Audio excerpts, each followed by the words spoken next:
Imagine comigo a seguinte situação. O cliente ele te procura porque ele alugou um apartamento em uma determinada cidade com um contrato com prazo de 2 anos. Porém, no meio do caminho, ele precisa se mudar. E no contrato há uma previsão de multa por devolução do imóvel antes do prazo. O que fazer? A partir de uma simples leitura da lei do inquilinato, parece que é muito óbvio, mas na verdade, meu povo, não é. E é exatamente sobre isso que eu quero conversar com vocês nesse vídeo. Mas já aproveita e coloca aqui nos comentários se você já se deparou com isso e como você resolveu. Amores de minha vida, durante a pandemia houve um aumento significativo nas rescisões de contratos de aluguéis. Fato, isso é indiscutível, tanto residencial como não residencial. E a questão da cobrança de multa ficou mais ainda em evidência. Mas agora, com a flexibilização das medidas restritivas, se você receber um cliente que ele lhe pergunte sobre a questão da multa para a rescisão do contrato de locação residencial, o que é que você responderia para ele? Pensando nisso, irei abordar como pode funcionar a rescisão de um contrato de aluguel sem que seu cliente precise pagar a multa, quais são as suas particularidades e como deve ser resolvido por você, advogado imobiliarista. Até aqui você já percebeu que o vídeo de hoje, como sempre, terá muito conteúdo na veia, né? É claro!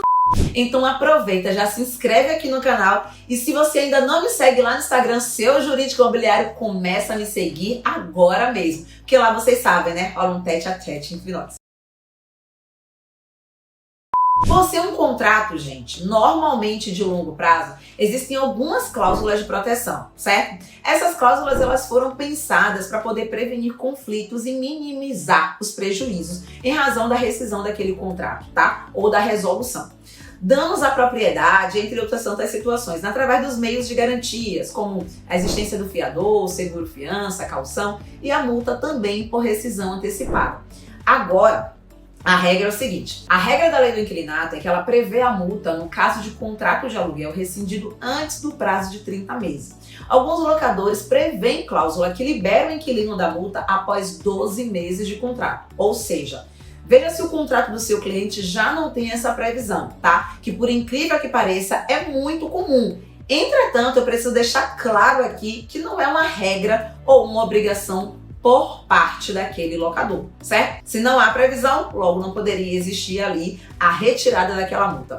De acordo com o artigo 4º da Lei do Inquilinato, durante o prazo estipulado para a duração do contrato, não poderá o locador reaver o imóvel alugado, com exceção ao que estipula lá o parágrafo 2º do artigo 54A, qual o locatário, todavia, poderá devolver pagando aquela multa pactuada que vai ser proporcional ao período de cumprimento do contrato, ou, na sua falta, aquela que foi estipulada judicialmente. E não acaba por aí. O parágrafo único do mesmo artigo deixa claro que o locatário ele ficará dispensado da multa se a devolução do imóvel decorrer de transferência pelo seu empregador, privado ou público, para poder prestar serviço em uma localidade diversa daquela do início do contrato, ou seja, onde existiu aquele contrato de locação para a realização daquele serviço. E desde que, obviamente, se notificar o locador por escrito no prazo de no mínimo 30 dias de antecedência. Vale ressaltar, gente, que a multa ela é aplicada quando há prazo determinado em contrato. E também é informado no início do artigo 4º que o locador, ou seja, o proprietário, ele não poderá reaver o imóvel alugado durante o prazo de locação estipulado. Existem algumas exceções que dizem respeito a essa situação e elas estão previstas na mesma lei, como por exemplo lá no artigo 9º.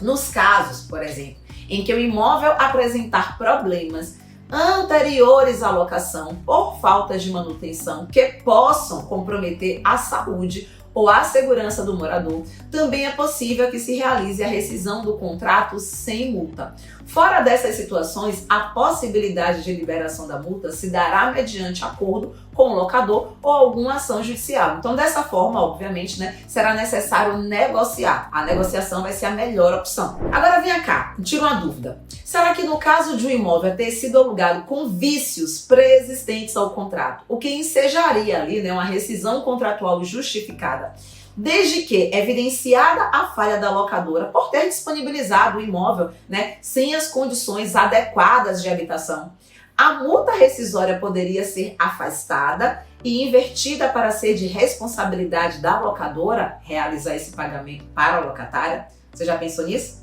É uma boa pergunta, né? É sim. Eu aposto que até então isso ainda não tinha passado pela sua cabeça, mas eu posso te responder aqui nesse vídeo. Eu posso lhe dizer que o entendimento majoritário dos tribunais é no sentido de que sim, isso é possível.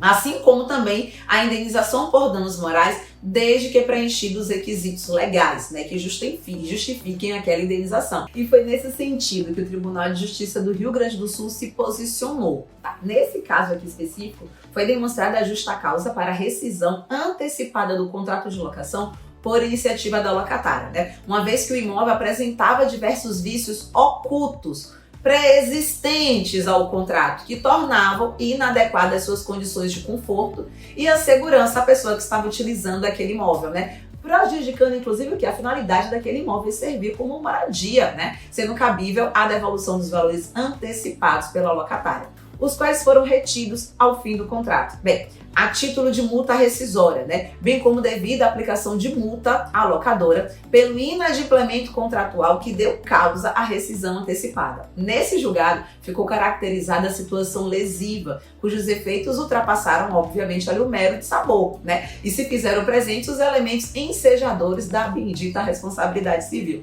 Inclusive, para poder facilitar a sua vida, eu deixarei o número do processo na descrição desse vídeo, porque ele poderá ajudar na sua atuação enquanto advogado imobiliarista. Eu presumo que você também já me siga lá no Instagram. Se você não me segue, já começa a me seguir e a gente se vê em breve no próximo vídeo. Tá bom, meus amores? Até mais.